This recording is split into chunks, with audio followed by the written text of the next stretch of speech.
ശരിക്കും പറഞ്ഞാൽ വിദ്യാർത്ഥികളാണ് രാജ്യത്തിന്റെയും സമൂഹത്തിന്റെയും പുതിയ ഭാവി നിർമ്മിക്കുന്നത്. സർക്കാരിന് അതിൽ പങ്കുചേരാൻ സാധിക്കുന്നത് ഏറെ അഭിമാനകരമായ ഒരു കാര്യം കൂടിയാണ്. കീം എഞ്ചിനീയറിംഗ് പ്രവേശന പരീക്ഷയുടെ റാങ്ക് പട്ടിക ഇപ്പോൾ പ്രഖ്യാപിച്ചിരിക്കുകയാണ്.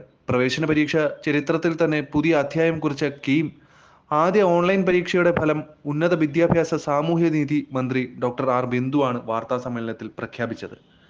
സംസ്ഥാനത്ത് ആദ്യമായി ഇത്ര വിപുലമായ രീതിയിൽ ഓൺലൈനായി നടത്തിയ പരീക്ഷയുടെ ഫലമാണ് പരീക്ഷ നടന്ന് കൃത്യം ഒരു മാസം പിന്നിടുമ്പോൾ പ്രസിദ്ധപ്പെടുത്തിയിരിക്കുന്നത്. 79,044 വിദ്യാർത്ഥികളാണ് ജൂൺ 5 മുതൽ 10 വരെ 6 ദിവസങ്ങളിലായി നടന്ന ആദ്യ കീം ഓൺലൈൻ പ്രവേശന പരീക്ഷ എഴുതിയത്. സംസ്ഥാനത്ത് വിവിധ കേന്ദ്രങ്ങളിലും ന്യൂഡൽഹി, മുംബൈ, ദുബായ് കേന്ദ്രങ്ങളിലുമായിരുന്നു പരീക്ഷ നടന്നത്. 79,044 വിദ്യാർത്ഥികൾ എഴുതിയ പ്രവേശന പരീക്ഷയിൽ 58,340 പേർ യോഗ്യത നേടുകയും ചെയ്തു. അതിൽ 52,500 പേരാണ് റാങ്ക് പട്ടികയിൽ ഇടം പിടിച്ചത്.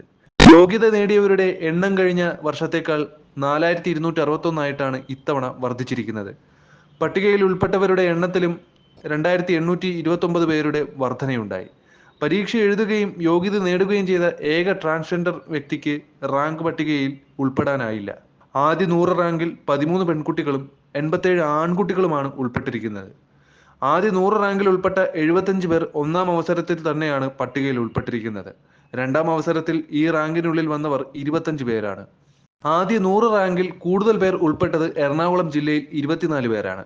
തിരുവനന്തപുരവും കോട്ടയവുമാണ് തൊട്ടുപിന്നിൽ. 6,568 പേരാണ് എറണാകുളം ജില്ലയിൽ നിന്ന് റാങ്ക് പട്ടികയിൽ ഉൾപ്പെട്ടത്. അതായത് ഏറ്റവും അധികം പേർ റാങ്ക് ലിസ്റ്റിൽ ഉൾപ്പെട്ടിരിക്കുന്നത് എറണാകുളം ജില്ലയിൽ നിന്നുമാണ്. ഏറ്റവും അധികം പേർ ആദ്യ 1000 റാങ്കുകളിൽ ഉൾപ്പെട്ടതും എറണാകുളം ജില്ലയിൽ നിന്ന് തന്നെ.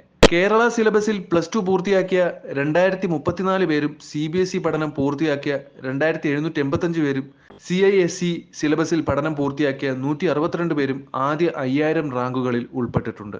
പരീക്ഷയ്ക്കായി സോഫ്റ്റ്വെയർ ഒരുക്കിയ സംസ്ഥാന സർക്കാർ സ്ഥാപനമായ CDIT പരീക്ഷാ നടത്തിപ്പുകളും ഫലപ്രഖ്യാപനവും സമയബന്ധിതമായി പൂർത്തിയാക്കിയ പ്രവേശന പരീക്ഷാ കമ്മീഷണറേറ്റ്, കോളേജ് വിദ്യാഭ്യാസ ഡയറക്ടറേറ്റ് എന്നിവരെ മന്ത്രി ഡോക്ടർ ആർ ബിന്ദു ഹാർദവമായി അഭിനന്ദിക്കുകയും ചെയ്തിട്ടുണ്ടായിരുന്നു.